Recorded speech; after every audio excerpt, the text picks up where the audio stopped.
Assalamualaikum warahmatullahi wabarakatuh. Alhamdulillah hamdan wa syukran ala ni'amillah.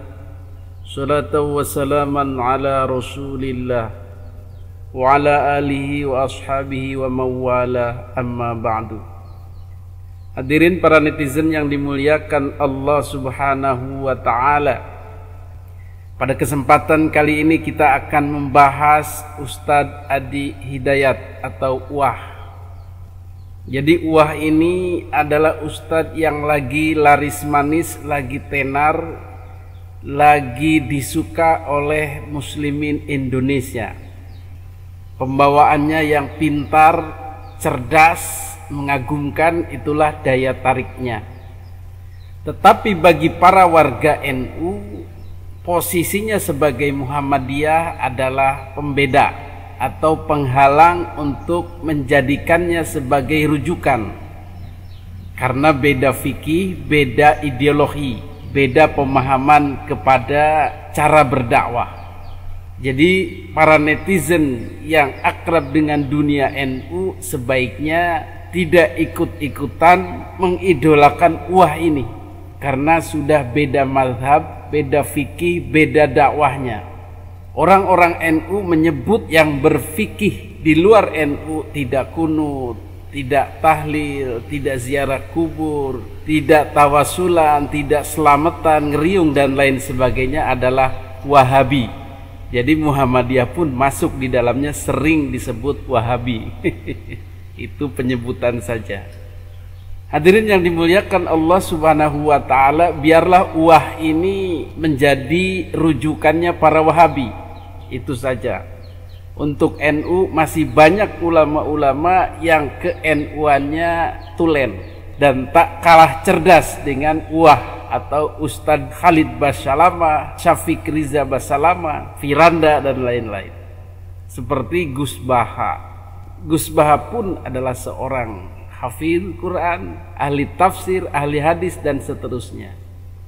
Tetapi ideologi ke-NU-annya, pola pikir ke-NU-annya menjadikan beliau lebih bijaksana, lebih mudah dalam beragama. Itulah NU. Kembali lagi ke Ustadz Adi Hidayat, itu beliau memang sering dalam tanda kutip tergelincir, baik itu dalam pembahasan agama, Nahwu Shorofnya yang dulu membahas takziah itu dikoreksi oleh para santri NU. Kemudian satu lagi yang membuat beliau dalam tanda kutip sotoy adalah tentang habaib. Jadi tanpa pengetahuan yang dalam membahas tentang habaib ba'alwi, habib-habib itu dengan informasi yang tidak jelas, hasil doktrinasi atau hasil kabar angin, kemudian dia terima mentah-mentah dan disampaikan kepada masyarakat seolah-olah ini pasti benar. Dalam rangka pembelaannya terhadap Ba'alwi atau Habib adalah keturunan Nabi. Jadi dengan sifatnya yang tidak mau cek dan recheck, tidak mau memeriksa kebenarannya dan langsung disampaikannya kepada masyarakat, itulah kelemahannya memang. Jadi merasa aku yang paling benar. Sudah, kalau aku yang menyampaikan berarti benar. Tidak begitu ternyata. Salah satu poin yang disampaikan Ustadz Adi Hidayat tentang Habib adalah jasa Habib Ali Kuitang yang katanya orang yang menentukan tanggal 17 Agustus itu hari kemerdekaan Indonesia. Dari mana beliaunya ini mendapatkan informasi? Tidak lain dan tidak bukan adalah hasil propaganda, hasil karang-mengarang, hasil doktrinasi para habaib, baik itu di media online, lewat panggung-panggung ceramah, dari mulut ke mulut, hingga sampailah pada Ustadz Adi Hidayat ini. Tetapi jika kita mau mengecek dari sejarah, dari buku-buku sejarah, dari fakta-fakta sejarah, maka perkataan Ustadz Adi Hidayat ini hanyalah ikut-ikutan atau mencangkok dari propaganda para habaib. Jadi dia terkena juga. Salah satu di antaranya yang suka membual atau membuat cerita-cerita ini adalah Habib Bahar bin Smith yang juga rajin keliling. Jadi inilah hasilnya. Bagaimana sebenarnya menurut versi sejarah yang otentik? Mari kita simak pembahasan saya di video yang sudah dipublish sebelumnya. Baiklah, di sini akan kita ungkap beberapa cerita habaib yang tidak punya dasar. Pertama, cerita bualannya Habib Bahar yang tidak mendasar. Diceritakan bahwa sebelum Bung Karno memproklamirkan kemerdekaan RI di Jalan Pegangsaan Timur 56 Jakarta, sebelumnya Bung Karno soan ke rumah Habib Ali Kuitang. Jadi sekitaran subuh sampai jam 9 lah, membicarakan bagaimana ini Habib mau memerdekakan RI. Atau diceritakan Bung Karno nginep di rumah Habib Ali Kuitang tanggal 16-nya hingga siangnya baru pulang.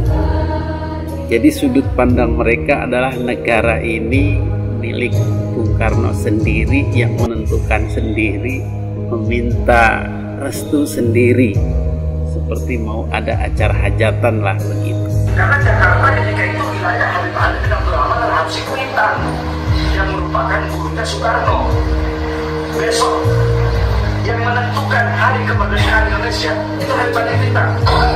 Tentukan hari kemerdekaan, tentukan hari kemerdekaan. Yang menentukan itu Habib Ali bin Abdul Rahman Al-Habsyi Kuitang. Makanya ini bukan cuma Soekarno. Besok 17 Agustus 16 malamnya itu Soekarno ada di Kuitang, nginep di rumah Habib Ali. Makanya ketika mau proklamirkan, kan agak telat di koran-koran Belanda. Telat ketika mau proklamirkan kemerdekaan. Kenapa? Karena Soekarno tidur di rumah Habib Ali Kuitang. Tetapi kalau kita ungkap dari fakta sejarah yang dikemukakan oleh Bapak Muhammad AR dalam channel beliau Arah 9, itu diceritakan dalam beberapa buku, dalam beberapa pustaka karangan dari para pelaku sejarah yang ada di tempat waktu itu. Diceritakan bahwa kegiatan Bung Karno sangatlah padat. Dimulai pertama tanggal 9 Agustus beliau pergi ke luar negeri, yaitu ke Saigon. Kemudian beberapa hari di sana, pulangnya tanggal 14 sore baru nyampe ke Jakarta. Pada waktu itu di Jakarta sudah heboh para pemuda yang mendengar kabar bahwa Jepang kalah oleh sekutu di bom itu loh, Hiroshima dan Nagasaki-nya. Itu mereka dapatkan dari radio Australia. Jadi sudah heboh bercerita kepada Bung Karno, "Bung, dengar Bung, Jepang sudah kalah Bung." Gitulah kira-kira. Maka kemudian tanggal 15-nya pada pagi hari, Bung Karno menemui Bung Hatta. "Gimana ini Pak? Pemuda sudah ramai, sudah heboh, mengatakan bahwa Jepang sudah kalah ini, di negaranya sudah hancur ini. Kemudian mereka meminta kita segera proklamasi saja," katanya, "hari ini juga." Kemudian mereka berdiskusi, hasilnya ayo kita temui dulu Laksamana Maeda, jadi pemegang tanggung jawab otorita wilayah lah begitu, untuk Angkatan Laut Jepang itu yang mengawasi Indonesia di Jakarta ini. Kita temui Pak Maeda dan menanyakan kepada Pak Maeda, gimana ini Jepang, apakah sudah kalah, sudah tidak berdaya, apa gimana Pak? "Jepang sudah kalau." Gitu. Tetapi Maeda tidak tahu katanya. Mungkin tahu, mungkin menyembunyikan, nggak tahu. Itu pemuda waktu itu sudah panik gitu. Sudah pokoknya menggeruduk sana sini ngikutin Bung Karno, Bung Hatta. Ayo Pak, cepat Pak." Tanggal 15 Agustus malam hari itu Pak Ahmad Subarjo pergi ke rumah Bung Karno, di orangnya Bung Karno, asistennya. Di sana pemuda sudah mendesak, sudah ramai di rumah Bung Karno supaya segera proklamirkan Bung Karno, segera proklamirkan kemerdekaan, hari ini juga Jepang sudah kalah.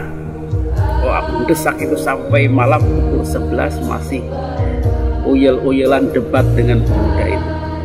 Maklum anak muda kan, nggak sabar, nah, pokoknya harus cepat. Kemudian pada kira-kira jam 12-an, karena debatnya sampai malam dengan para pemuda Bung Karno, Bung Hatta, Pak Subarjo. Akhirnya para pemuda ini habis kesabaran. Kira-kira jam 12 malam mereka sepakat, wah ini orang-orang tua lambat ini. Ngeyel ini, jangan-jangan mau minta restu Jepang ini. Gimana kawan-kawan? Bahaya ini kalau minta restu Jepang, nanti dikasih kemerdekaan sama Jepang, wah nggak ada harga diri kita. Gimana kawan-kawan solusinya? Ya udah kita bawa aja Bung Karno, kita paksa aja. Akhirnya jam 12 atau jam 1 malam, para pemuda Sukarni dan kawan-kawan itu nekat menculik Bung Karno dan Bung Hatta, dibawa paksa ke suatu tempat. Sudah, pokoknya ini harus segera diselesaikan menurut pemuda. Diculiklah begitu Bung Karno itu. Kemudian pada tanggal 16 heboh karena Bung Hatta dan Bung Karno tidak ada di tempat, dibawa orang, tidak ada yang tahu. Kemudian Pak Subarjo tanya ke Laksamana Maida, Bapak lihat Bung Karno enggak? Bapak kok lihat tuh Bung Karno? Kata Laksamana Maida, Janai, Soekarno mimasu desta. Tidak, saya tidak melihat Soekarno. Wah, kaget nih Subarjo. Mana ini Bung Karno ini dan Bung Hatta ini? Saat-saat genting nggak ada. Kemudian beliau cari-cari ke markas pemuda lah, sekitar jam 2 malam itu. Tanggal 16 jam 2 malam. Biasanya pemuda di mana nih berkumpulnya? Dia samperin. Anak-anak, ini ada yang tahu di mana Bung Karno, Bung Hatta ini? Kok belum ada kelihatan? Maka salah satunya ada yang membocorkan, yaitu Wikana namanya. Ada Wikana di situ, ada nama Pandu, ada nama Kunto. Kata Wikana, Pak, kami dan teman-teman memutuskan membawa Bung Karno ke Rengas Dengklok. Kita paksa beliau di situ, kita jelaskan. Kalau tidak, ya tahu sendiri kan pemuda Pak. Begitulah kira-kira. Oh, di Rengas Dengklok. Jadi sama kalian dibawa itu? Karena iya Pak. Udah kita ke sana. Akhirnya Pak Subarjo menuju ke Rengas Dengklok, kemudian di sana disambut oleh Panglima Pepa, pembela tanah air, pasukan bentukan Jepang itu, pemuda Pepa. Ketemu dengan Subeno, Panglima Pepa. Silakan Pak. Saya Subeno Pak, Panglima Pepa, pemuda pembela tanah air. Mohon maaf, Bung Karno sudah kami bawa ke sini paksa karena beliau-beliau itu masih ngeyel. Jadi gimana ini kalian maunya, kata Bung Subarjo lah, gitu. Jadi gini Pak, besok itu tanggal 17 Agustus kita ultimatum maunya kita proklamirkan kemerdekaan RI hari itu, tidak bisa ditunda-tunda. Baru kami lepaskan Bung Karno kalau mau proklamirkan tanggal 17 besok. Kata Pak Subarjo, ya kita bawa dulu aja. Yang penting kita ke Jakarta dulu, bicarakan baik-baik. Tidak bisa Pak. Apa jaminan Bapak kalau sampai ke Jakarta tidak ada proklamasi? Kata Subarjo, saya katakan, saya jaminkan besok proklamasi, kalau nggak pagi siang. Apa jaminannya? Tembak kepala saya kalau itu tidak terjadi. Itulah jaminan dari Pak Subarjo atas kenekatan para pemuda itu. Akhirnya Bung Karno dan Bung Hatta dilepaskan, dibawa kembali ke Jakarta. Berangkat dari Rengas Dengklok itu pukul 9 malam. Jadi debat-debatan itu ribut lagi di sana itu sampai malam, sampai jam 9 malam baru Bung Karno dan Bung Hatta bisa dibawa kembali ke Jakarta. Maka perjalanan dari Rengas Dengklok ke Jakarta ini memakan waktu kurang lebih 3 atau 4 jam. Jadi tengah malam itu baru sampai ke Jakarta. Dan perlu diketahui bahwa penculikan ini bukan hanya Bung Karno dan Bung Hatta, tetapi seluruh keluarga Bung Karno dibawa. Jadi Bung Hatta dulu diambil, taruh di mobil, kemudian mengambil Bung Karno dan keluarga, taruh di mobil, bawa ke Rengas Dengklok. Jadi pulang dari Rengas Dengklok itu ke Jakarta sampai jam 12 atau jam 1 malam itu hanya mengantarkan Bu Fatmawati dan anak-anak Guntur Guru ke rumahnya. Tapi Bung Karno langsung ke rumah Laksamana Maida. Jadi di situ langsung diskusi lagi, Pak Maida gimana ini? Pemuda sudah memaksa saya untuk memerdekakan RI, memerdekakan Indonesia. Dan mereka tahu Jepang sudah kalah, Pak. Dengan didesak begitu, akhirnya Maida mengakui bahwa Jepang memang sudah kalah. Dia sudah tidak punya power di situ. Maka beres kemudian itu sudah masuk tanggal 17 Agustus jam 1, jam 2. Sudah mulai dini hari, sudah menjelang sahur. Bung Karno, Bung Hatta, Pak Subarjo dan tokoh-tokoh lain berkumpul di situ merancang atau menuliskan langkah-langkah besok proklamasi itu mau seperti apa. Dan pemuda-pemuda itu sudah banyak memberi masukan, debat. Para tokoh pun berdebat, ramai pokoknya karena ini situasi genting, penting. Susunannya bagaimana ini, kata-katanya, undang-undangnya bagaimana. Maka hasil rapat itu, rapat darurat itu ditulis oleh Bung Karno poin-poinnya ini. Bereslah itu proklamasi, kami bangsa Indonesia menyatakan dengan ini kemerdekaan, itu hasil finalnya seperti itu. Tapi kan hasil debat dulu, kata-kata yang dicoret mana, kata-kata yang bagus mana. Beres kemudian naskah itu ditulis, tetapi masih tersangkut siapa ini yang tanda tangan. Kan belum ada yang ditunjuk sebagai otoritas mewakilinya. Debat lagi, Pak ini aja menurut pemuda, menurut tokoh ini, menurut tokoh ini. Terus berputar-putar di situ. Alhamdulillah ada seorang pemuda, Said Melik, mengusulkan sebaiknya Bung Karno dan Bung Hatta saja atas namanya, atas nama bangsa Indonesia, atas nama rakyat Indonesia, Soekarno-Hatta gitu. Akhirnya usul ini diterima oleh hadirin, oleh orang-orang. Ya udah seperti itu. Kemudian bereslah, kemudian mereka makan sahur karena itu bulan puasa, bulan Ramadan.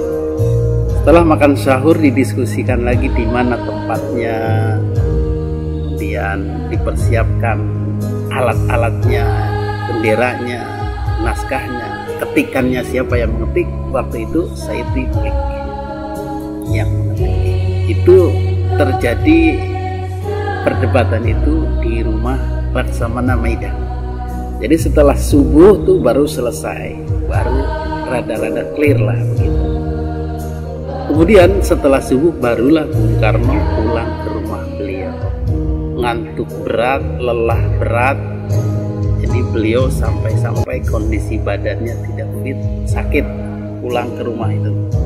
Istirahat sebentar, itu hanya beberapa menit memejamkan mata. Itu tokoh pemuda sudah geruduk lagi, sudah kasak-kusuk, kita sibuk mempersiapkan ini dan itu. Jadi kasak-kusuk ramai di situ, menunggu tokoh ini, menunggu tokoh itu, mempersiapkan naskah, mengetiknya dan lain sebagainya. Itu sampai jam 9 itu masih belum siap sempurna. Jadi masih banyak yang harus dilakukan jelang proklamasi. Makanya jam 10 baru kemudian bisa dilaksanakan proklamasi. Kami bangsa Indonesia dengan ini menyatakan kemerdekaan Indonesia. Hal-hal yang mengenai pemindahan kekuasaan dan lain-lain diselenggarakan dengan cara seksama dan dalam tempo yang sesingkat-singkatnya. Jakarta, 17 Agustus 1945. Atas nama bangsa Indonesia, Soekarno-Hatta. Bagaimana dengan cerita tentang Habib Ali Kuitang? Dalam versi sejarah ini tidak disebutkan sekalipun nama Habib Ali Kuitang. Dan tidak ada kronologis di mana Bung Karno nginap di rumah Habib Ali. Yang ada adalah hiruk pikuk kesibukan Bung Karno diculik oleh para pemuda, berdiskusi, berdebat, warawiri kesana kemari saking sibuknya, dan tidak ada versi mengatakan sempat mungkin setelah sahur ke rumah Habib Ali Kuitang atau setelah subuh. Tidak ada dalam beberapa versi buku pelaku sejarah itu. Kalau memang benar terjadi ada satu momen misalnya saya mau ke rumah Habib Ali dulu, pasti dicatat dalam buku-buku sejarah itu. Tapi kenyataannya tidak ada. Berarti cerita ini tidak ada, memang tidak ada, hanya mengada-ada. Kemudian yang kedua tentang Sultan Hamid II atau bernama lengkap Syarif Hamid Al-Gadri dalam lisan Yaman atau Al-Qadri dalam lisan Indonesia. Jadi katanya jasa Syarif ini atau Habib ini, nah ini juga masih belum jelas apakah Syarif ataukah Habib. Tetapi Habib Ba'alwi selalu mengklaim inilah Habib, Habib Ba'alwi. Jadi okelah kalau misalnya itu Habib yang berjasa kepada negara Indonesia. Apa jasanya? Katanya dialah yang merancang lambang negara Indonesia. Itulah jasa atau patriotisme, nasionalisme Sultan Hamid Al-Gadri. Bagaimana fakta sejarahnya? Ternyata Sultan Hamid Al-Gadri ini tidak layak untuk diberi tanda jasa atau diangkat sebagai pahlawan atau dianggap orang yang patriotismenya, nasionalismenya tidak diragukan. Faktanya adalah sangat meragukan. Bagaimana tentang kisahnya merancang lambang negara? Sebenarnya ini tidaklah terlalu istimewa karena lambang negara itu disayembarakan, dilombakan. Siapa-siapa yang mau merancang atau zaman sekarang itu ahli desain logo lah begitu, desainer logo, boleh ikutan. Sehingga banyak warga masyarakat ikutan sayembara membuat logo lambang negara. Tokoh-tokoh pun banyak yang ikutan. Salah satu di antara yang ikut ini adalah Muhammad Yamin dan Sultan Hamid II ini. Dan karena rancangan Muhammad Yamin itu banyak unsur-unsur Jepangnya, unsur mataharinya, maka ditolak. Dan yang diterima adalah rancangannya Sultan Hamid II ini. Kebetulan beliau juga panitianya dan juga masuk desainnya itu. Dan kemudian setelah diterima, sudah kemudian dibahas lagi, dirubah-rubah lagi, diperbaiki lagi oleh para panitia perancang logo negara itu. Jadi tidak seluruhnya jadi dibuatkan jadi nih rancangan aku. Bukan begitu. Itulah sekelumit peran Sultan Hamid II atau jasanya kepada NKRI. Bagaimana dengan dalam tanda kutip dosa-dosanya? Lebih banyak. Itulah kenapa beliau tidak pernah diangkat menjadi pahlawan nasional atau banyak hambatan untuk dipertimbangkan menjadi pahlawan nasional. Salah satu di antaranya yang menyakitkan adalah ketika melakukan pengkhianatan kepada negara dengan bergabung dengan Belanda, dengan Ratu Wilhelmina itu. Apa pengkhianatannya? Dia bersedia diangkat menjadi ajudan Ratu Wilhelmina Belanda di saat Indonesia sedang diobrak-abrik, dikejar-kejar, tokoh-tokohnya dikejar oleh Belanda dengan Ratu Wilhelminanya itu. Sultan Hamid II ada di pihak Belanda sebagai ajudan ratu. Aduh, orang kayak begini mau dijadikan pahlawan, mikir begitu kira-kira. Apa kata-kata di situ? Sultan Hamid II menandatangani sebagai mayor jenderal dan ajudan istimewa Ratu Wilhelmina, Ratu Belanda pada 1946. Kita sedang dikejar-kejar Belanda, mau dibunuh Belanda, Sultan Hamid menerima jabatan itu. Patriotisnya di mana? Dan dia pernah dihukum 10 tahun. Ada persyaratan undang-undang, tidak mungkin dia diterima oleh karena pernah dihukum selama 10 tahun. Di samping menerima jabatan demikian rupa sebagai ajudan dan pangkat yang dibanggakan sebagai tertinggi pada tahun 1946. Pada saat Belanda sedang mengejar-ngejar kita. Pada saat Ratu Wilhelmina sedang mengejar-ngejar kita. Di mana patriotismenya? Selain dia bergabung dengan Belanda sebagai ajudan, dia juga bergabung dengan Westerling untuk melakukan pemberontakan dengan target menangkapi tokoh-tokoh nasional. Tuh kan, berat ini. Kemudian ada juga catatan sejarah kerjasamanya dengan Belanda membentuk daerah istimewa Kalimantan Barat. Jadi membentuk kerajaan-kerajaan di Kalimantan Barat itu untuk bekerja sama dengan Belanda, menjadi bagian dari Belanda. Ini juga berat. Dan banyak dosa-dosa lainnya daripada Sultan Hamid II ini, yang pada akhirnya dia dijebloskan ke penjara selama 10 tahun. Dari bentuk-bentuk pengkhianatannya, pemberontakannya, menjadi ajudan Belanda dan lain-lain. No way, Indonesia tidak butuh orang-orang pengkhianat seperti itu. Inilah fakta yang ditutupi para Habib Ba'alwi. Jadi memang sejarahnya banyak diantaranya Habib-Habib Ba'alwi itu yang sering tergoda untuk bekerja sama dengan Belanda. Contoh nyatanya adalah bapak moyangnya, yaitu Habib Utsman bin Yahya yang menjadi mufti Belanda atau pegawai Belanda. Sultan Hamid II pun tak kuasa menolak rayuan Belanda untuk menjadi antek-anteknya. Jadi kenyataan ini ditutupi oleh Habib Ba'alwi. Kemudian yang dimunculkan adalah jasa-jasanya yang seuprit itu. Inilah yang dinamakan propaganda atau pembelokan sejarah atau pemalsuan sejarah, yang kemudian ditelan mentah-mentah oleh tokoh-tokoh Indonesia, termasuk diantaranya adalah ulama-ulama yang pro Ba'alwi. Mereka lupakan sejarah bangsa sendiri, kemudian beralih memuja-muja dan membesar-besarkan jasa Habaib Ba'alwi yang tidak seberapa itu, demi untuk mendapatkan tempat mengangkat namanya di mata masyarakat Indonesia yang memang buta sejarah. Jadi mulai hari ini kita harus rajin-rajin cek sejarah. Jangan sekali-kali melupakan sejarah, jas merah. Kalau kita lupa, tidak pernah mengecek sejarah, hanya percaya pada omongan-omongan di panggung, ceramah-ceramah, propaganda-propaganda, maka habislah kita. Kita akan menjadi kerbau yang dicocok hidungnya, yang bisa dibawa ke sana kemari dan dibego-begoin, digoblok-goblokin. Mau? Makanya harus cerdas. Oke?